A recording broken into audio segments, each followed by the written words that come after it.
minutes. 6, 5, 4, 3, 2, 1. Aujourd'hui, je vous emmène dans un voyage avec moi un peu à part. Pas pour vous parler du dernier boîtier hyper puissant, ni pour comparer d'ailleurs les specs techniques. Ce que je vais vous raconter, c'est autre chose. C'est pas une fiche produit, c'est pas une vidéo test. C'est un peu comme une rencontre. Parce que je vous avoue que quand j'ai découvert ce boîtier, j'ai eu un espèce de petit blocage. En fait, il était trop lisse, trop parfait, un peu trop luxe. C'est un boîtier qui coûte une fortune, qu'on a limite envie de manipuler avec des gants. Et en vrai, sur le papier, on pourrait penser que c'est limite plus un objet d'art qu'un réel outil, on va dire, sur le terrain. Et honnêtement, j'étais pas sûr de vouloir l'essayer et encore moins d'en vouloir en faire une vidéo. Mais j'ai fait mes recherches sur la marque, sur son histoire, jusqu'à même un peu comprendre sa philosophie. Et finalement, j'ai accepté de le prendre en main. Je l'ai emmené avec moi, j'ai shooté avec lui dans des endroits très différents et j'ai découvert un peu une pratique unique. Et ce boîtier, que je regardais un peu comme une pièce de musée, il a commencé à m'apprendre des choses. Et pas seulement sur la photo, mais aussi sur ma façon en fait, de photographier. Et en fait, je crois que c'est ça, le vrai sujet de la vidéo. Parce que en soi, mon test de ce X2D, en fait, c'est un peu finalement comme une expérience. Et j'ai justement envie de vous emmener avec moi dans ce voyage qui sort un peu du commun. Alors pour info, Hasselblad m'a donné ce boîtier en échange de cette vidéo, mais ils m'ont rien demandé. Pas de brief, pas de script, pas de modification, juste un boîtier et une carte blanche. Donc voilà, je voulais vous donner l'info et je vous laisserai seul juge de savoir si mon avis est biaisé ou non. Mais je suis quand même hyper content d'avoir la chance de tester ce genre de boîtier. C'est un peu le type d'expérience qui se vit pas souvent et qui m'a permis un petit peu d'ouvrir, on va dire, de nouvelles perspectives à ma pratique de la photo et j'en suis très content. Le X2D, c'est un appareil qui assume tout. Son prix, son design, ses limites. Il vous demande un peu de ralentir, de réfléchir et d'essayer de soigner. Et le pire, c'est qu'il vous le rend bien. Mais avant de parler du rendu du capteur, il faut comprendre ce que c'est comme boîtier et surtout d'où est-ce qu'il vient. Parce que c'est pas un hybride comme les autres. C'est un bout d'histoire qui est clairement taillé dans l'aluminium. C'est usiné à la main en Suède. Chaque exemplaire est fabriqué à Gothenburg. Je ne sais pas vraiment si on le prononce bien. Mais tout est fabriqué dans les ateliers historiques de la marque. Et ils y sont toujours. Malgré d'ailleurs le succès énorme qu'a connu la marque. Cet endroit où sont littéralement nées des légendes. Notamment un événement qui a un peu fait basculer la marque. En 1969, l'homme marche pour la première fois sur la Lune. Et devinez quoi ? Il n'était pas seul. Il avait avec lui un Hasselblad. On parle pas d'un réflexe tropicalisé à 30 images par seconde, on parle pas d'une GoPro qui est vissée sur un casque, on parle d'un boîtier moyen format qui est mécanique, qui a été modifié d'ailleurs à la main. On parle d'un Hasselblad 500EL qui a été peint en argent pour mieux réfléchir à la lumière du soleil. C'est un boîtier qui a été allégé, dépouillé de tout ce qui était superflu, le viseur a été retiré, la poignée a été redessinée, la gâchette aussi a été adaptée pour les gants. Pendant ce beau voyage, il faisait moins 70 degrés à l'ombre, plus 120 degrés en plein soleil. Et malgré ça, la pellicule a continué de tourner, le miroir continuait de claquer. Et l'image, elle, restait nette.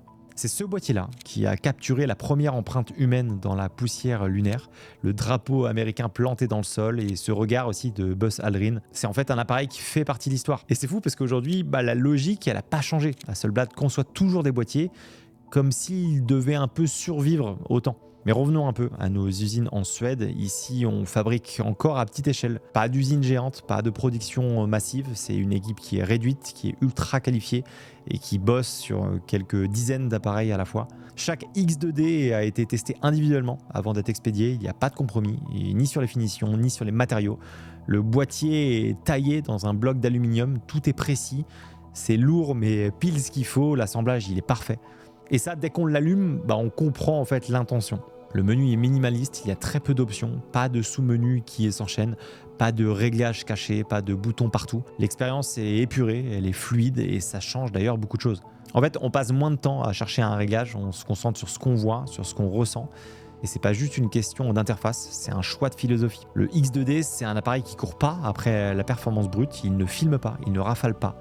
Il n'a pas d'autofocus ultra sophistiqué. Il n'est pas là pour couvrir un mariage ou pour shooter un match de foot. Il est là pour autre chose, pour prendre son temps, pour poser un regard, pour essayer de vous offrir une image à la hauteur de ce que vous voyez.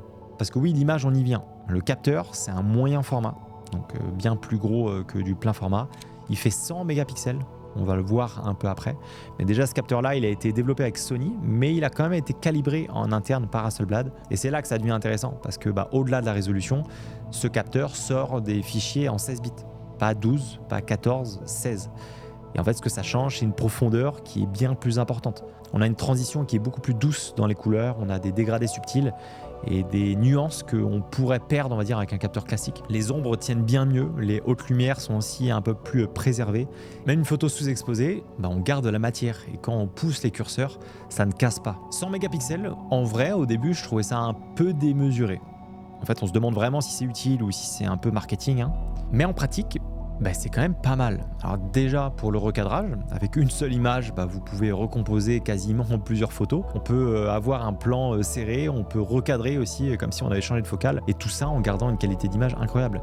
Même après un gros crop, en fait, on peut quand même l'imprimer en grand, voire même très grand. Et justement, c'est en tirage que ça soit le plus. Les détails explosent, le grain de la peau, le tissu d'un vêtement, une goutte d'eau dans le fond du cadre. En fait, on peut autant regarder l'image de loin ou se rapprocher à quelques centimètres, l'image elle tient. Alors oui, ça fait des fichiers lourds, oui, il faut avoir un bon ordinateur pour lire, mais en fait cette définition-là, elle change un peu le rapport à l'image.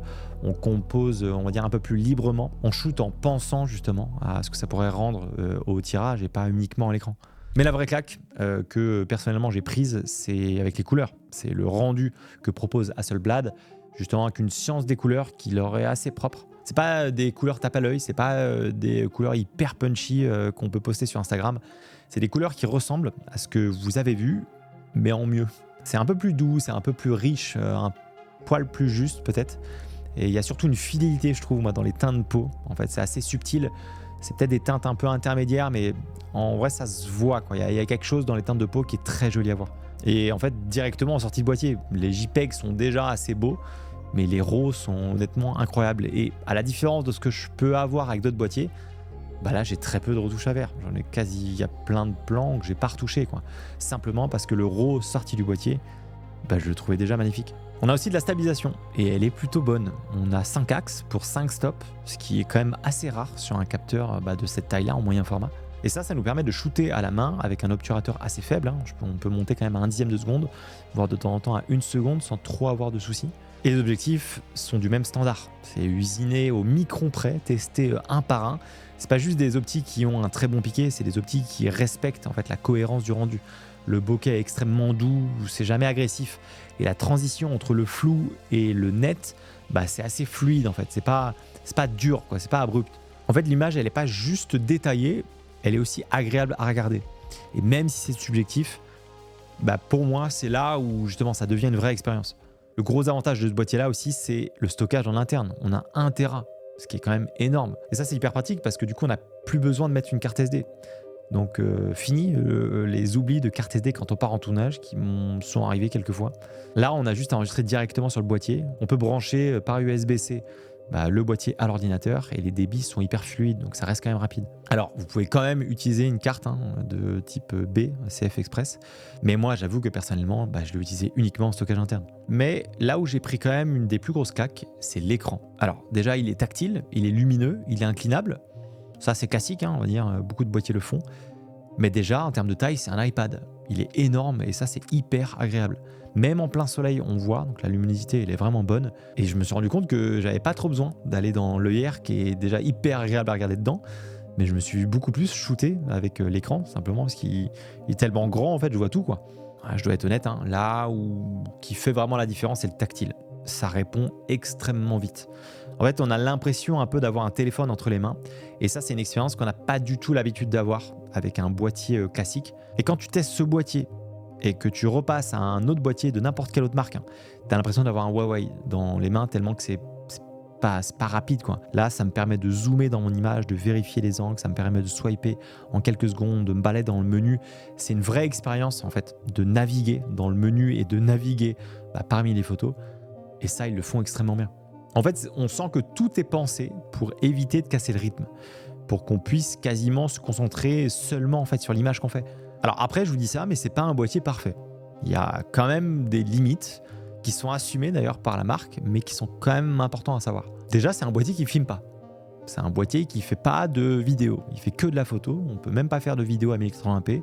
On n'a pas de port HDMI, on n'a pas de port réseau, on n'a pas de tropicalisation aussi officielle. C'est assez intéressant, mais à l'arrière de l'écran, c'est même mentionné. Il y a écrit à l'intérieur que il est conseillé que ça soit utilisé uniquement en intérieur, ce qui n'est pas le plus rassurant. Bon, alors dans les faits, on a shooté en extérieur, il n'y a eu aucun problème. Mais on voit que ce n'est pas un boîtier qui a été conçu pour les conditions extrêmes. Il n'y a pas non plus de joystick pour se déplacer dans la zone d'autofocus. Il faut le faire via l'écran tactile et l'autofocus aussi. Gros sujet. Parce que c'est pas le plus rapide, c'est pas le plus précis. Il n'est pas inutilisable en soi, il fonctionne. On a du suivi de sujet un peu, mais on n'a pas de tracking intelligent ou de fonctionnalité d'autofocus avancée. Et pour du portrait posé, pour du paysage, pour du produit en intérieur, ça va. Mais pour une scène rapide, pour un sujet en mouvement, honnêtement, faut oublier. Et ça tombe bien parce qu'il n'a pas été conçu pour ça. Et même la marque elle-même, elle s'en cache pas en fait. Elle cherche pas à faire un appareil polyvalent. Elle cherche à faire un appareil qui est cohérent. Et forcément, un boîtier de cette qualité, de cette finition qui a été fait à la main, ça coûte cher, même très cher. 8 699 € pour le boîtier nu et environ 3 000 à 4 000 € par objectif. On est clairement sur un positionnement haut de gamme, voire même luxueux, mais on est clairement sur un positionnement avec de la précision, avec de la rareté. C'est pas un appareil que vous allez croiser à chaque coin de rue, c'est pas un achat rationnel, c'est un choix, c'est un vrai engagement en fait. C'est quasiment un outil qu'on va devoir apprivoiser, qui va justement nous forcer à ralentir. Et c'est ça en fait la vraie force du X2D ou même de Hasselblad. En fait, c'est que ça nous oblige à faire ce qu'on appelle de la slow photographie. Donc prendre le temps de faire des photos. Et c'est pas parce qu'il est lent, c'est parce qu'il nous pousse justement à réfléchir, à soigner un peu plus la composition, à prendre le temps de déclencher dans un monde où ça va vite, où on zappe, où on scrolle, où on mitraille très rapidement. C'est presque le luxe de se dire que j'ai le droit de ralentir, j'ai le droit de me concentrer, j'ai le droit de prendre le temps et d'essayer de photographier, on va dire, autrement. Alors bien évidemment, on peut tout aussi bien le faire avec d'autres boîtiers, mais avec celui-là, c'est une expérience qui est complètement différente. Alors à qui s'adresse ce boîtier-là? Pas à tout le monde. Clairement, c'est pas un boîtier pour le sport, c'est pas un boîtier pour l'animalier ou pour les mariages sous pression. C'est pas non plus aussi pour faire du vlog ou du photo de voyage en mode run and gun partout où on trimballe un peu notre appareil. Mais c'est plutôt pour celles et ceux qui veulent rien que de l'image, qui veulent un rendu un peu spécifique, qui veulent avoir une expérience à part. C'est pour les photographes pros d'ailleurs qui font du portrait, du produit, de l'architecture, de l'artistique aussi. C'est aussi pour les passionnés qui veulent se faire plaisir, qui ont les moyens surtout de se faire plaisir et qui ont un peu envie de redécouvrir de ce que c'est de faire une image pour de vrai, un peu sans artifice, avec un boîtier qui est épuré, qui est extrêmement agréable à prendre en main. Dans tous les cas, dans ce prix-là, forcément c'est niche. Il n'est pas fait pour n'importe qui, mais c'est le genre de boîtier qu'on n'achète pas pour cocher une case, on l'achète pour ce qu'il procure, pour le plaisir de shooter, pour le rendu aussi qu'il peut avoir, et pour l'objet, en vrai. Et voilà, je ne vais pas vous mentir qu'une fois qu'on y a goûté, c'est assez difficile de revenir en arrière. Alors oui, c'est un objet de luxe, c'est pas un objet que je vais sortir très souvent, vu son prix forcément qui fait un peu attention, mais ce niveau de finition, cette qualité d'image, ce minimalisme un peu, je sais pas, c'est une expérience que j'ai pas l'habitude d'avoir avec tous les boîtiers que je peux tester, et en vrai ça m'a fait du bien. Et si un jour vous avez l'occasion ou la chance de pouvoir tester des boîtiers comme ça, faites-le, vous verrez que c'est différent, et de temps en temps de voir différent, ça fait du bien.